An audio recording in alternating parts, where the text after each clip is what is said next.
Hello दोस्तों, मेरा नाम है धर्मेश शर्मा और मैं जुड़ चुकी हूँ आपसे आज एक नई कहानी के साथ। दोस्तों, आप सभी ने रक्तदान और कन्यादान के बारे में सुना ही होगा। रक्तदान और कन्यादान के बारे में सभी सुन चुके हैं। आज हम बात करेंगे वक्तदान की। दोस्तों, वक्तदान कितना जरूरी है। कन्यादान और रक्तदान की तरह ही वक्तदान भी बहुत जरूरी है। तो वक्तदान पे आज हम बात करते हैं। आज आपको एक कहानी सुनाने जा रही हूँ। वो कहानी 4 दोस्तों की है। 4 दोस्त एक साथ एक कॉलेज में पढ़ रहे होते हैं और जब उनका कॉलेज ख़त्म होता है, कॉलेज का जब लास्ट दिन होता है, तो वो एग्ज़ाम के बाद एक पार्टी करते हैं। रेस्टोरेंट में जाके पार्टी करते हैं और वहाँ पार्टी के टाइम पे जब बहुत ज़्यादा हँसी मज़ाक चल रहा होता है, खा रहे पी रहे होते हैं, एंजॉय कर रहे होते हैं अपने लास्ट डे को, तभी उनमें से एक दोस्त बोलता है कि अब हम आज से 40 साल बाद मिलेंगे, क्योंकि हम देखेंगे 40 साल बाद कि हम में से किसने कितना प्रोग्रेस किया, कौन कहाँ पे पहुंचा। तो उन लोगों के बीच में ये एक शर्त थी और ये वो लोग डन करते हैं कि ठीक है, अब हम आज से 40 साल बाद ही मिलेंगे। दोस्तों, उन्होंने उनमें से एक दोस्त बोलता है कि ठीक है, जो ये आज का बिल है, ये जो 40 साल बाद तब हम मिलेंगे तब वही पे करेगा जो सबसे लास्ट में आएगा। और 40 साल बाद जब हम मिलेंगे तो साल की पहली तारीख को 1 जनवरी को हम मिलेंगे। ये चीज़ें डन हो जाती हैं उनकी और उसके बाद पता ही नहीं चलता है कि 40 साल कब कैसे बीत जाते हैं और सब अपनी अपनी लाइफ में इतना बिजी हो जाते हैं। कोई अपने बिजनेस को लेके, कोई गवर्नमेंट जॉब, है ना। सब अपनी अपनी लाइफ में स्ट्रगल करते करते अपना मुकाम हासिल करते हैं और कैसे भी वो लोग बिजी रहते हैं। कोई तैयारी कर रहा है, कोई मेडिकल लाइन कर रहा है, कुछ भी जो भी था, सब अपना बिजी हो जाते हैं। और 40 साल धीरे धीरे उनके पूरे हो जाते हैं और 40 साल की पहली तारीख को सबको याद था कि मैं 1 जनवरी को मिलना है और उसी रेस्टोरेंट के लिए सब निकलते हैं। तो सबसे पहले एक दोस्त वहाँ पहुँचता है उनका और वो वहाँ पे जगह को ऐसे देखता है।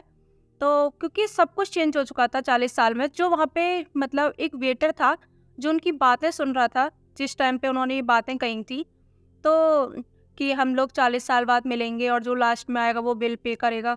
तो वेटर जब सुन रहा था तो वही वेटर उसका मालिक बन जाता है उस होटल का जहाँ पे वो लोग पहले पार्टी कर रहे थे, और वो होटल 5 स्टार होटल बन जाता है। तो वहाँ पे वो दोस्त आता है तो वो बोलता है कि सर, आपने मुझे पहचाना नहीं, आइए ये वही होटल है और मैं जो वेटर था जिसने आपकी बातें सुनी थी कि अच्छा आप ही हो, कि हाँ, कि अच्छा चलो अच्छा है, तो होटल बहुत अच्छा बना लिया आपने। तो बात होती है, तो वहाँ पे वो बैठ जाते हैं। उसके बाद में उसका दूसरा दोस्त भी आता है, थोड़ी देर बाद उसका तीसरा दोस्त भी आता है। वो बात कर रहे होते हैं ऐसे ही, तो वो लास्ट में जो उनका चौथा दोस्त था उसका इंतज़ार कर रहे होते हैं और बहुत टाइम हो जाता है।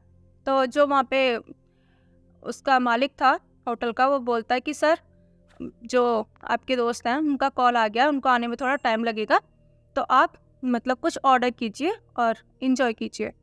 तो वो लोग कहते हैं कि नहीं नहीं, आने दो, कि नहीं सर, वो उनको बोला उन्होंने कि उनको थोड़ा टाइम लगेगा।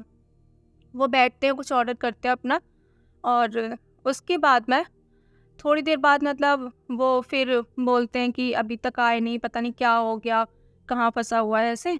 उसके बाद डिनर का टाइम हो जाता है। तो वो जो मालिक है फिर वो बोलता है कि सर, आप लोग डिनर के लिए ऑर्डर कर दीजिए।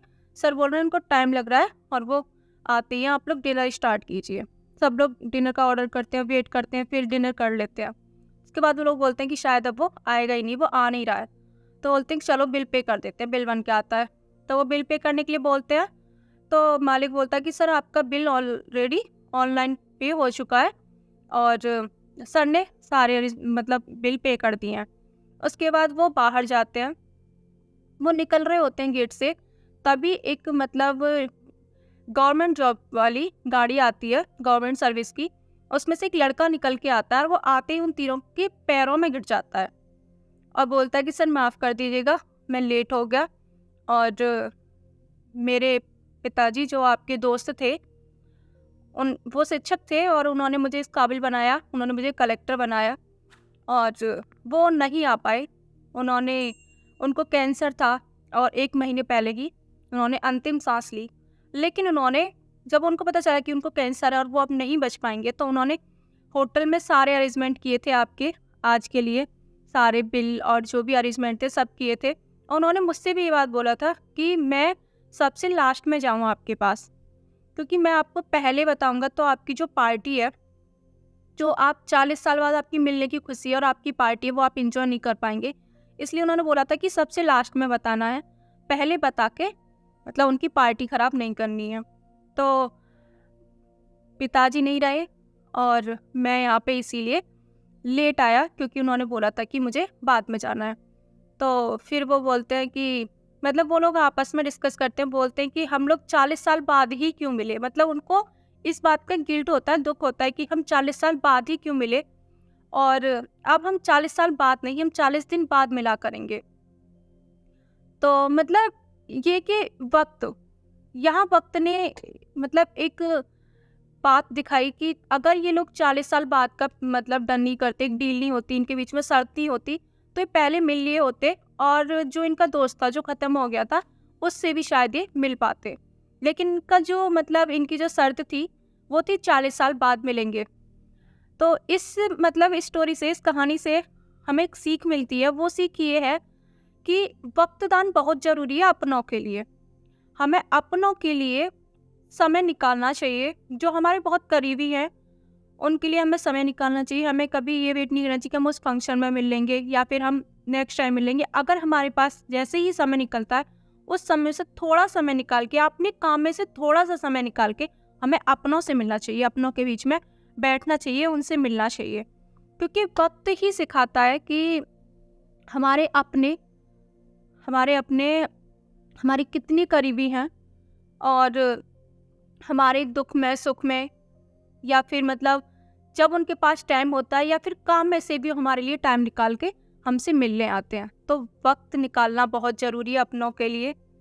इस कहानी से हमें यही सीख मिलती है।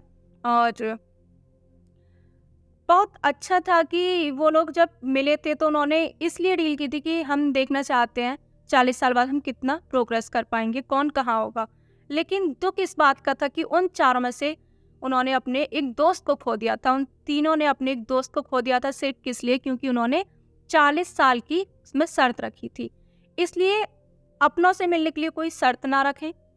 अपनों से मिलने के लिए अपने काम से भी, आपका जो काम है उसमें से भी थोड़ा-सा वक़्त निकाल के अपनों से मिलें, अपनों को वक़्त दें। कहानी आपको कैसी लगी एक बार कमेंट बॉक्स में ज़रूर बताएं, और इसी तरीके की कहानियों के लिए और जिस तरीके से आप चाहते हैं कि चैनल पे मोटिवेशन स्टोरी या फिर न्यूज़ जो भी आपको चाहिए, उसके लिए आप मुझे कमेंट बॉक्स में ज़रूर बताएं। मिलते हैं आपसे नेक्स्ट वीडियो में। अभी के लिए थैंक यू सो मच।